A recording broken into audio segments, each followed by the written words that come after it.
ದಕ್ಷಿಣ ಕನ್ನಡ ಮೊಗವೀರ ಮಹಾಜನ ಸಂಘ ಆಡಳಿತದ ಉಚ್ಚಿಲ ಶ್ರೀ ಮಹಾಲಕ್ಷ್ಮೀ ದೇವಸ್ಥಾನದ ವಾರ್ಷಿಕ ಜಾತ್ರಾ ಮಹೋತ್ಸವವು ಮಾರ್ಚ್ 30ರಿಂದ ಮೊದಲುಗೊಂಡು ದಿನಾಂಕ ಏಪ್ರಿಲ್ 3ರವರೆಗೆ ಮನ್ಮಹಾರಥೋತ್ಸವ ನಡೆಯಲಿದೆ.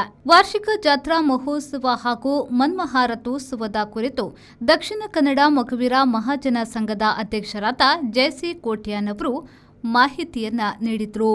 ಮಹಾಲಕ್ಷ್ಮಿ ದೇವಸ್ಥಾನ ಶ್ರೀ ಕ್ಷೇತ್ರ ಉಚ್ಚಿಲ ಇಲ್ಲಿ ಪ್ರತಿ ವರ್ಷದ ನಡೆಯುವಂಥ ಮನ್ಮಥ ರಥೋತ್ಸವ ಈ ವರ್ಷ ನಾಡ್ದು ತಾರೀಕು 3-4-2026ರಂದು ಮಧ್ಯಾಹ್ನ ರಥನಿಶ್ಚಯ ಹಾಗೂ ರಾತ್ರಿ ಮನ್ಮಥ ರಥೋತ್ಸವ ನಡೆಯಲಿರುವುದು. ಇವತ್ತು ಬೆಳಿಗ್ಗೆ ದೇವಸ್ಥಾನದ ಧ್ವಜಾರೋಹಣ ನಡೆದು ಇವತ್ತಿನಿಂದ ತಾರೀಕು 5 ತಾರೀಕಿನವರೆಗೆ ಸಂಪ್ರೋಕ್ಷಣವಾಗಿ ನಡೆಯುವಂಥ ಎಲ್ಲ ಕಾರ್ಯಕ್ರಮಗಳು ಭಕ್ತಾದಿಗಳು ಹೆಚ್ಚಿನ ಸಂಖ್ಯೆಯಲ್ಲಿ ಭಾಗವಹಿಸಬೇಕು. ಏಕೆಂದರೆ ಈ ದೇವಸ್ಥಾನ ಜೀರ್ಣೋದ್ಧಾರಗೊಂಡ ನಂತರ ಬ್ರಹ್ಮಕಲಶ ಆದ ನಂತರ ಮತ್ತು ಹಲವಾರು ಕಾರ್ಯಕ್ರಮಗಳು, ದಸರಾ ಇರ್ಬೋದು, ಬೇರೆ ಬೇರೆ ಕಾರ್ಯಕ್ರಮಗಳು ಭಕ್ತಾದಿಗಳ ಒಂದು ತನ್ಮನ ಧನದ ಸಹಕಾರದಿಂದ ಇವರಿಗೆ ಅತ್ಯುತ್ತಮವಾಗಿ ಮೂಡಿ ಬಂದಿದೆ. ಈ ಒಂದು ರಥೋತ್ಸವ ಸಹ ಅಷ್ಟೇ ವಿಜೃಂಭಣೆ ನಡಿಬೇಕಂತೇಳಿ ನಮ್ಮೆಲ್ಲ ಆಶಾಭಾವನೆ. ಖಂಡಿತ ಹೆಚ್ಚಿನ ಭಕ್ತಾದಿಗಳು ಈ ಒಂದು ಕ್ಷೇತ್ರಕ್ಕೆ ಆಗಮಿಸಿ ತಾಯಿ ಮಹಾಲಕ್ಷ್ಮಿಯ ಕೃಪಾಕಟಾಕ್ಷ ಪಾತ್ರರಾಗಬೇಕಂತೇಳಿ ಈ ಮೂಲಕ ಕೇಳ್ಕೊಳ್ತಾರೆ.